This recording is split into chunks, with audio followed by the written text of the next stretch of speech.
Hi, and welcome to Catrin Figures. I'm your host, Caitlin, and today we are going to be reviewing Deadpool the Duck, issue 1. Alright, so first off, right on the cover, Deadpool plus Howard the Duck equals Deadpool Duck. Alright, so jumping right on into the comic, we have this really adorable introduction to both the characters. If you read through it, it's really hilarious, but it takes a little bit of time, so I'm not going to read through that, but they are reluctantly the stars of this book, which is fantastic. So right on into the story, we get to see Deadpool and a S.H.I.E.L.D. agent, and the S.H.I.E.L.D. agent is trying to get Deadpool to agree to taking on a mission, taking on a target.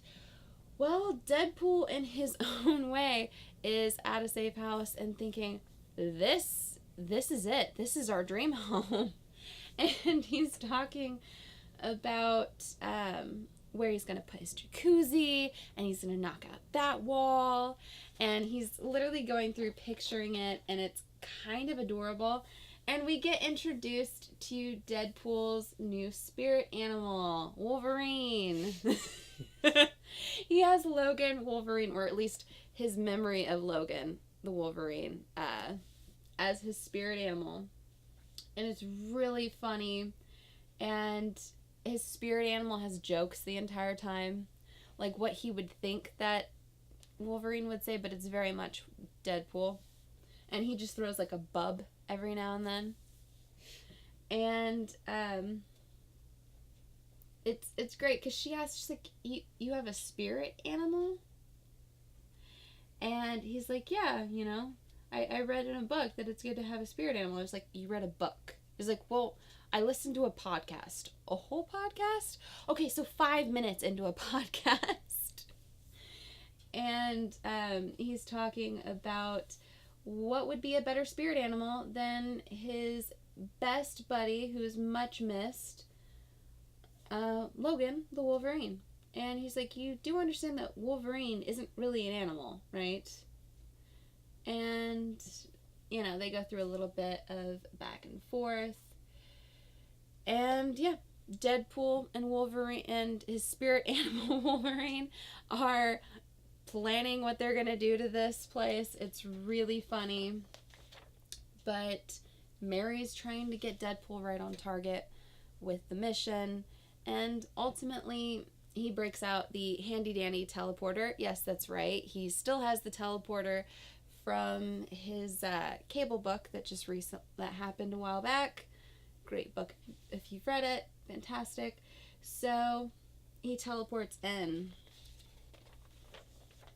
Then we get to see Howard the Duck, and he's contemplating this planet. He's contemplating his life, what's going on, and he's driving a very nice car. Well, then a spacecraft crash lands on top of his car. You can see right there. Yep. So he's not having a good day. And who is in the spacecraft other than Rocket Raccoon? And he's saying that something happened to him.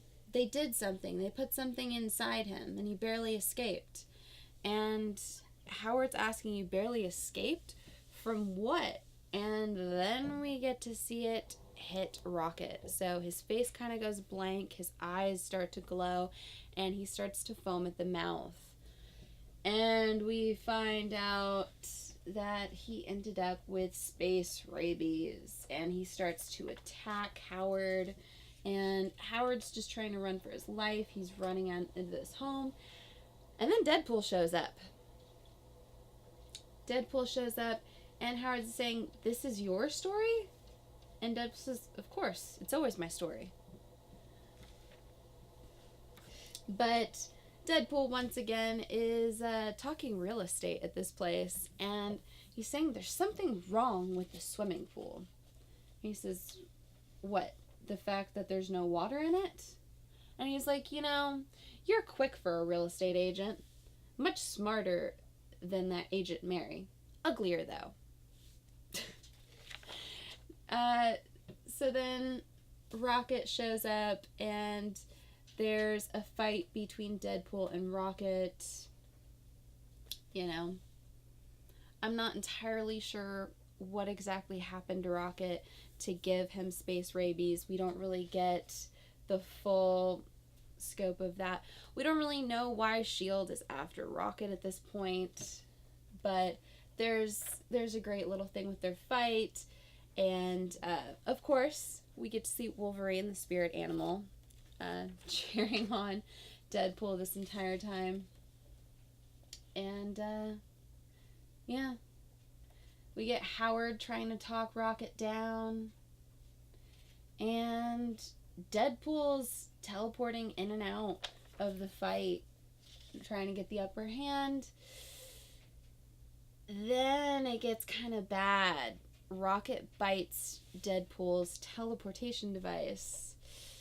And when that happens, there's a bit of an explosion.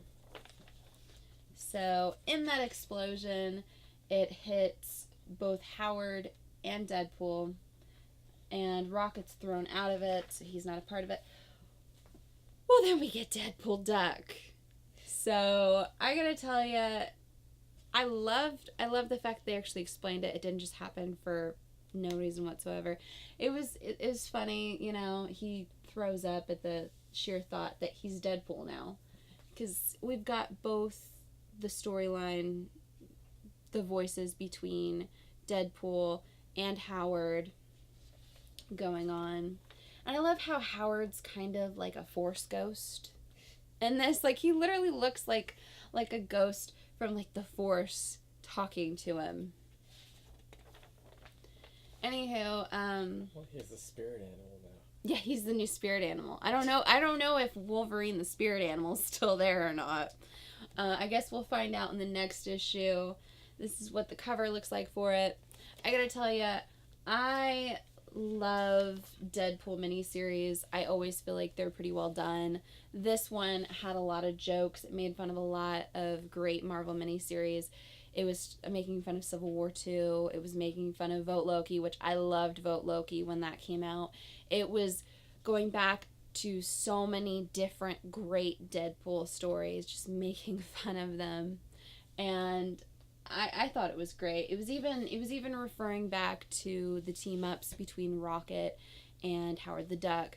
So definitely the team that worked on this book, the team that are writing this book, are really doing their homework and really looking into everything that's going on. So yeah, Stuart Moore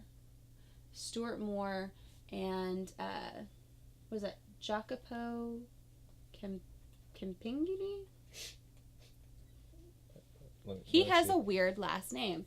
Jacopo Campingini. I don't know how to pronounce that name. I'm probably butchering it. Campini?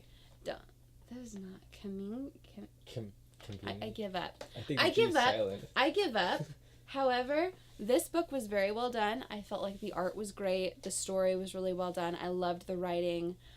I had a lot of fun reading this book. I know it's a silly Deadpool book, but it's good. It's good to have a lighthearted book in your pull list with a lot of seriousness going on. And a shitty book that came out this week that made both Mark and I hate it so much. We'll be reviewing that later. You know, just FYI, it's coming up. However, I loved this book. I loved it. I felt like it was great. I think it's fantastic. Give me a like if you like this video. Comment below and tell me if you read this book, if you loved it as much as I did. Subscribe to my channel for more comic book content, or check out any of my older videos I have up for offer here on Cat Run Figures. And until next time, I'm your host, Caitlin. Bye.